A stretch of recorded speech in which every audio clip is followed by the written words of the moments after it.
back, GGP family, to yet another Friday with us. For anybody who's here on the channel for the first time, we are 4 friends across Singapore, India, Netherlands and Canada, sharing our life experiences one day at a time. My name is Garima Jena and I live in Toronto, Canada, and today we'll be talking about 5 apps that you must have when you are in Canada. Now, moving to Canada was already a daunting task. There was so much information that needed to be sorted: banking, housing, transit, and the list went on and on. And since we carry our phones with us at all times, apps seem to be the way to ensure that we had that information on the go. The apps that I've mentioned in today's videos are the ones that I use in my day-to-day life pretty much every single day, which means they're not sponsored. I'll try to include some features and tips of the app so that you can make the most out of this video. And now, without further ado, let's start the video. You cannot escape talking about weather in Canada. It's a thing which I learned very early on during my initial years in Canada, and for a very good reason. The weather can be very unpredictable and you need to check the weather app before you step out for the day, especially during the colder months. I use the weather app, which tells me if I need to carry a jacket for that day, or an umbrella, or what kind of winter jacket I will need for that day.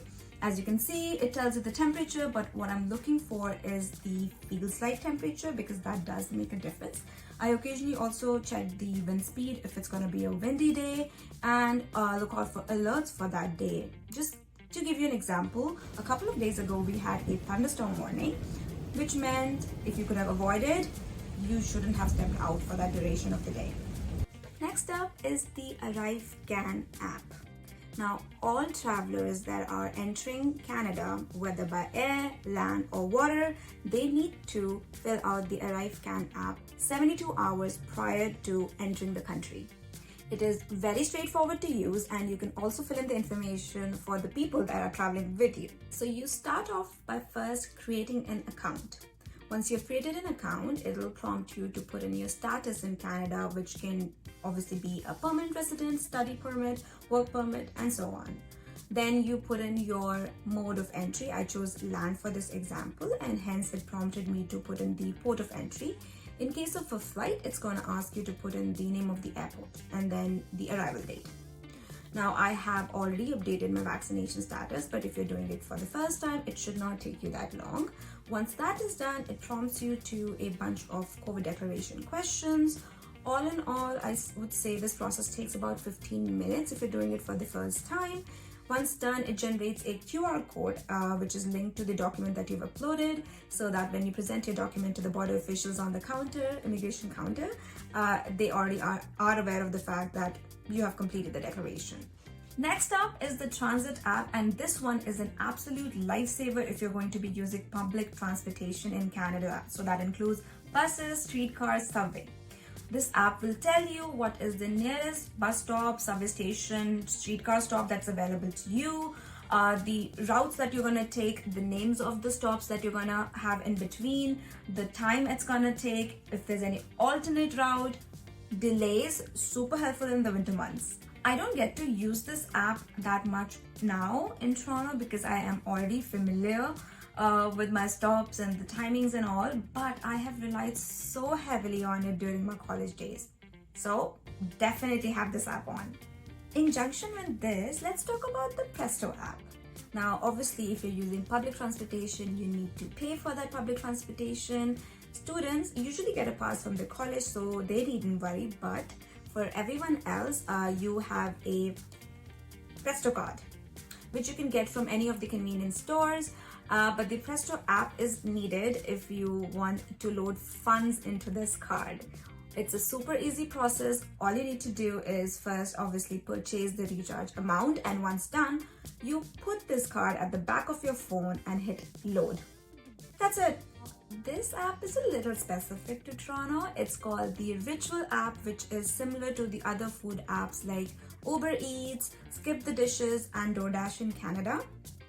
The only difference here is this app doesn't deliver.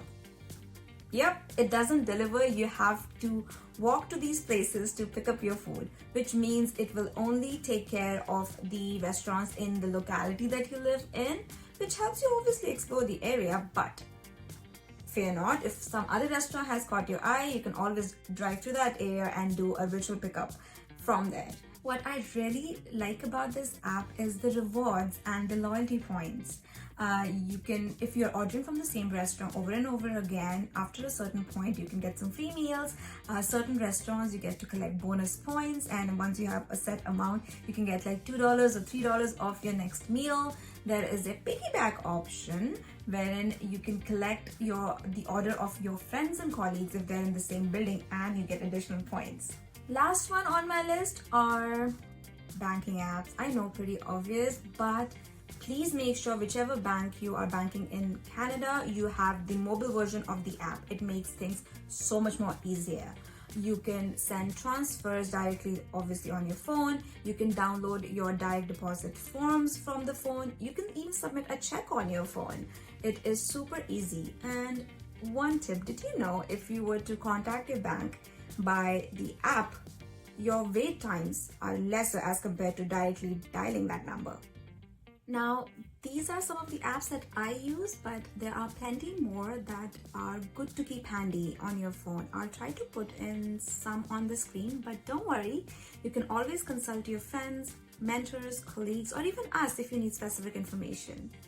I will be concluding the video here, hoping you guys found this video useful, but I'm happy to answer if you have any questions in the comment section or on our IG platform.